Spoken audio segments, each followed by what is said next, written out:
Mesdames et messieurs, bonjour, bienvenue à cette conférence de presse. Quelques courtes informations.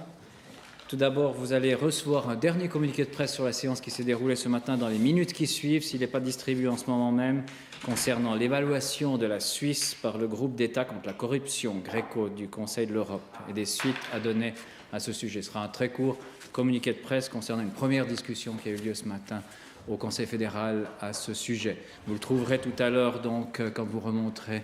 Et bien sûr, vous pouvez prendre contact avec les personnes de contact qui vous sont indiquées sur ce communiqué. Voilà, autrement, vous avez reçu l'ensemble des informations qui devaient vous être soumises.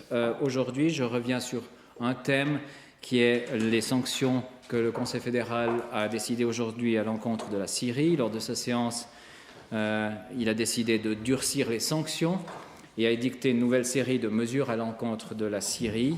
La Suisse entend ainsi augmenter la pression exercée sur le régime du président Assad afin de mettre un terme à la violence et de faire cesser les violations des droits de l'homme.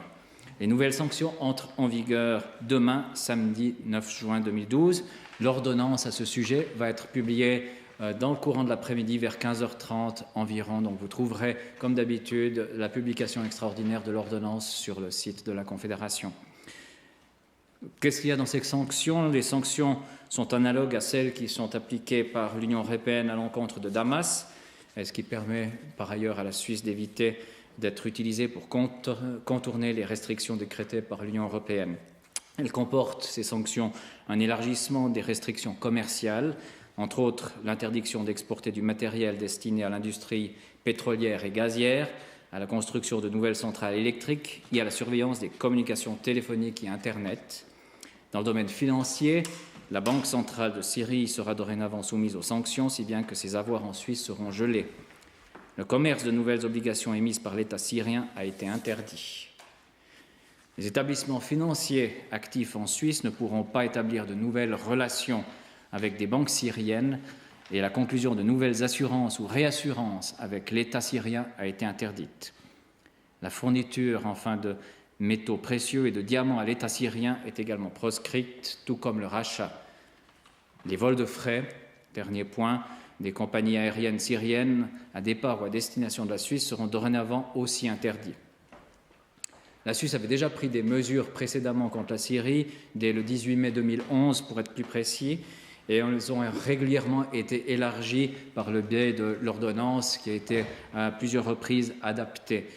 Ces sanctions, je le rappelle, en vigueur comprennent un embargo sur le matériel militaire, un embargo sur les biens susceptibles d'être utilisés à des fins de répression interne, un embargo sur le pétrole et l'interdiction de fournir des billets et des pièces. Il s'agit en outre de sanctions financières visant à limiter les voyages qui frappent 128 personnes et 42 entreprises étroitement liées au régime du président Assad ou directement impliquées dans la répression. À l'heure actuelle, les sanctions financières ont entraîné en Suisse le gel d'avoirs à hauteur de 70 millions de francs. Voilà pour cette question de la Syrie. Je suis à votre disposition maintenant pour toutes les questions que vous pourriez avoir sur la séance qui s'est déroulée ce matin. À qui puis-je passer la parole?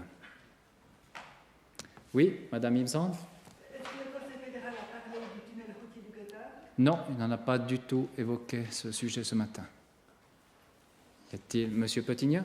Oui, est-ce que le Conseil fédéral a évoqué le mandat de négociation avec l'Union européenne Non, pour non. la question institutionnelle? Non, ce n'était pas un sujet aujourd'hui. Y a-t-il d'autres questions? Si ce n'est pas le cas, je vous remercie. Ah, pardon, Monsieur Friedli? Nur vielleicht, wie viel Geld hat denn die syrische Nationalbank in der Schweiz? Weiß man das?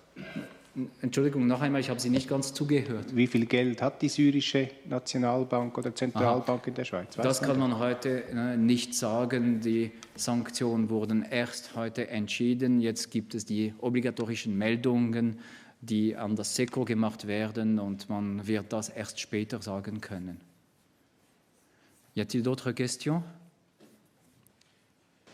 Monsieur Piazza? Oui, à la suite des ambassadeurs qui ont été déclarés persona non grata réciproquement, ça signifie qu'il n'y a plus aucune relation diplomatique avec la Syrie?